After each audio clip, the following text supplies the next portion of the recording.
Mother milk के अंदर ऐसी एंटीबॉडीज़ मौजूद होती हैं जो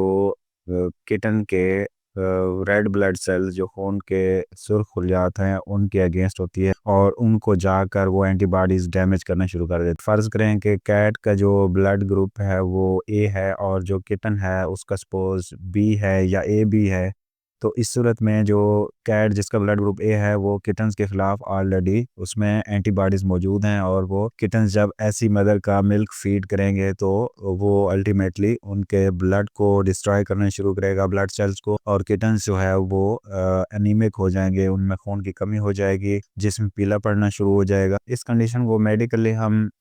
फेडिंग किटन सिंड्रोम कहते हैं। अस्सलाम वालेकुम व्यूअर्स, मैं डॉक्टर इब्राहिम हूँ और ये वीडियो किटन्स के एक अहम मसले के हवाले से है। हमें ये देखने को मिलता है कि समटाइम्स किटन्स जब पैदा होते हैं तो 1-2 दिन तक मदर मिल्क फीड करने के बाद वो वीक होना शुरू हो जाते हैं, उनका जिस्म पीला पड़ना शुरू हो जाता है। इस वीडियो में हम इस हवाले से बात करेंगे कि ऐसा क्यों होता है, इसकी वजह क्या है और इससे बचाव कैसे मुमकिन है। होता ये है कि मदर मिल्क के अंदर ऐसी एंटीबॉडीज़ मौजूद होती हैं जो किटन के रेड ब्लड सेल्स जो खून के सुर्ख खलियात हैं उनके अगेंस्ट होती है और उनको जाकर वो एंटीबॉडीज़ डैमेज करना शुरू कर देती हैं। इसकी मिसाल इस तरह है कि फ़र्ज़ करें कि कैट का जो ब्लड ग्रुप है वो ए है और जो किटन है उसका सपोज़ बी है या ए बी है।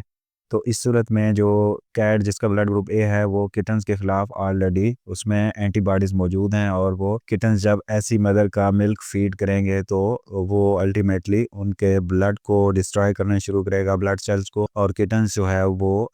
एनीमिक हो जाएंगे, उनमें खून की कमी हो जाएगी, जिसम पीला पड़ना शुरू हो जाएगा। इस कंडीशन को मेडिकली हम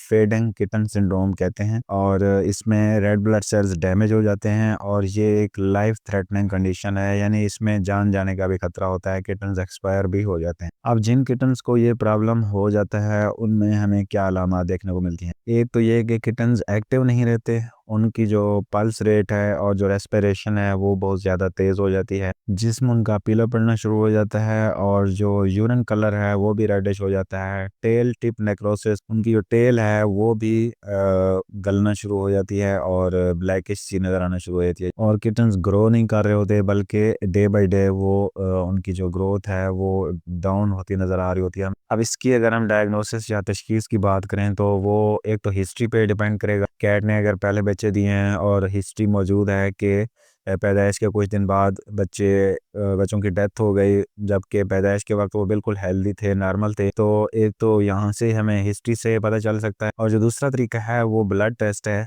जो कि आम हालात में आमतौर पर नहीं किया जाता। मोस्टली हिस्ट्री और जो किटन्स की साइन सिम्टम्स हैं, पैदाइश के 2-3 दिन के अंदर वीक होना और जिस्म का पीला पड़ जाना, तो इसी बेस पे डायग्नोज किया जाता है कि बेसिकली जो मदर है उसके क्लास्ट्रम या मिल्क के अंदर ऐसी एंटीबॉडीज़ मौजूद हैं जिनकी वजह से किटन्स का जो ब्लड सेल्स हैं वो डिस्ट्रॉय हो रहे हैं और वो अनीमिक हो गए हैं, उनमें खून की कमी है, जिस्म पीला पड़ना शुरू हो गया वगैरह। अगर हम इलाज की बात करें तो जैसे कि मैंने पहले बताया है कि ये एक लाइफ थ्रेटनिंग कंडीशन है। अगर तो हिस्ट्री मौजूद है कि कैट है, सपोज उसके जो बच्चे हैं वो पैदाइश के 2-3 दिन बाद एक्सपायर हो जाते हैं, तो उस सूरत में नेक्स्ट टाइम जब वो बच्चे देती है तो जो फर्स्ट 2 to 3 डेज हैं जिस दौरान ज़्यादा से ज़्यादा एंटीबॉडीज़ मदर मिल्क या क्लास्ट्रम के अंदर आ रही होती हैं, उस दौरान आप किटन्स को फीड ना करवाएं, उनको मिल्क रिप्लेसर या किसी और कैट का जो है वो मिल्क आप फीड कराना शुरू करें। बेहतर ये होगा कि आप मिल्क रिप्लेसर पे लें 2 से 3 दिन के लिए, उसके बाद आप वो मदर मिल्क उनका जो अपनी मदर है उसको आप फीड करा सकते हैं। लेकिन इनिशियल 2 to 3 डेज वो क्रिटिकल होते हैं जिसमें एंटीबॉडीज़ बहुत ज़्यादा जा रही होती हैं और ये भी होता है कि किटन्स फर्स्ट 24 आवर्स या 48 आवर्स के दौरान उन एंटीबॉडीज़ को या जो मिल्क के अंदर हैं उनको बहुत ज़्यादा एब्ज़ॉर्ब करते हैं, जो एब्ज़ॉर्प्शन की कैपेसिटी है वो बहुत ज़्यादा होती है। 2 से 3 दिन के अंदर ये कम हो जाती है और वैसे भी एंटीबॉडीज़ कम हो जाती हैं मदर मिल्क में 2-3 दिन के अंदर, तो उसके बाद ऐसा करना यानी मदर मिल्क पिलाना वो उनके लिए सेफ़ होता है। होपफुली ये वीडियो आपके लिए हेल्पफुल रही होगी। इस तरह के मज़ीद कंटेंट के लिए चैनल को सब्सक्राइब करें ताकि आपको इस तरह का कंटेंट मिलता रहे।